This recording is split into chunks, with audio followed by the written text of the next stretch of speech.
مررنا في المحاضرة السابقة وما سبقها أيضا، مررنا على السيرة التي ترفع الرأس لرجالات التشيع الذين استبسلوا في إسقاط رموز الباطل كأبي بكر وعمر وعثمان،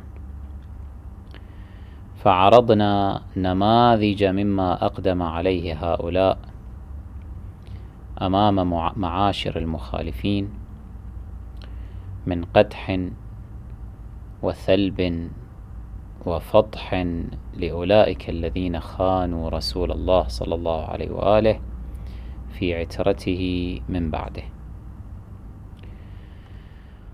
قام هؤلاء الأجلاء بذلك رغم ما كان بين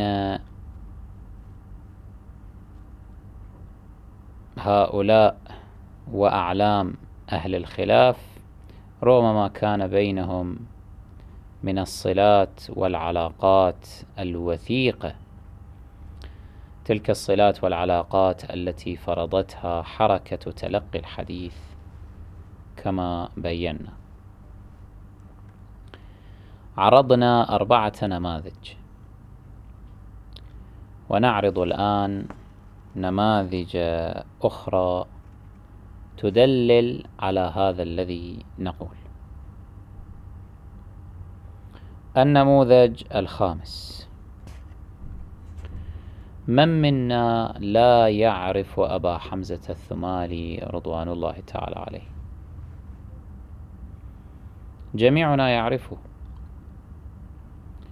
إنه ذلك الرجل الجليل الذي كان من أصحاب الأئمة السجاد والباقر والصادق والكاظم عليهم السلام، ذلك الرجل الذي يقول فيه إمامنا علي بن موسى الرضا عليهم السلام: أبو حمزة في زمانه كلقمان في زمانه. كلنا يعرف هذا الرجل،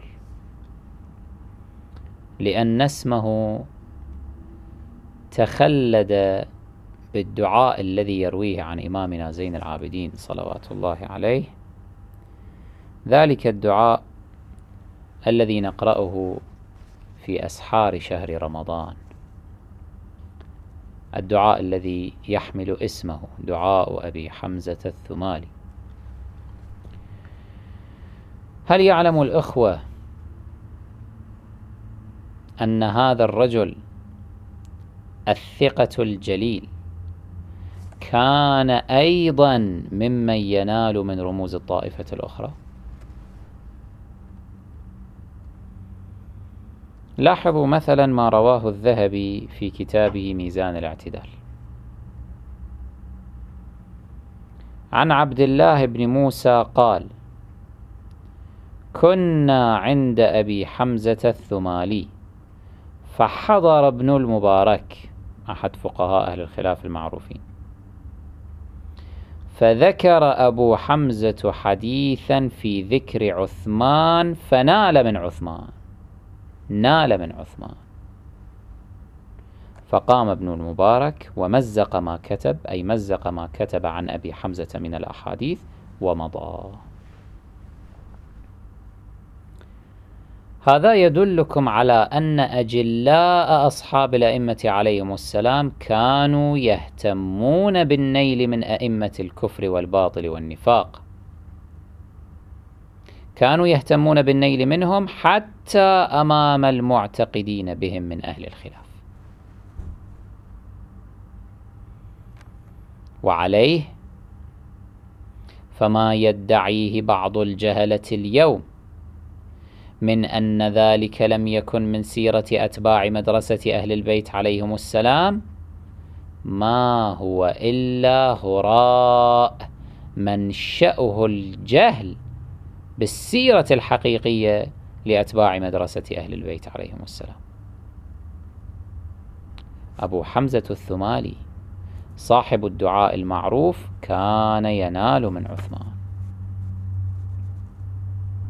هذا هين بالقياس إلى ما فعله كميل بن زياد رضوان الله تعالى عليه، صاحب الدعاء المعروف باسمه أيضا. راجعوا أنتم كتب التواريخ لتعرفوا أن كميل بن زياد كان من جملة قتلة عثمان بن عفان لعنة الله عليه، لا أنه فقط كان ينال منه. استحضروا هذه المعلومة في أذهانكم كل ليلة جمعة وأنتم تقرؤون دعاء كميل. تذكروا أن هذا الرجل الذي تقرؤون دعاءه الذي رواه عن مولانا أمير المؤمنين عليه السلام، هذا الرجل لم ينل فحسب من رموز الآخرين، وإنما شارك في قتل أحدهم. بعد أن تستحضروا هذه المعلومة في أذهانكم، انظروا هل يتبقى في نفوسكم احترام لأولئك المعممين الجهلة الذين يزعمون لكم أنه لا يجوز النيل من رموز الآخرين؟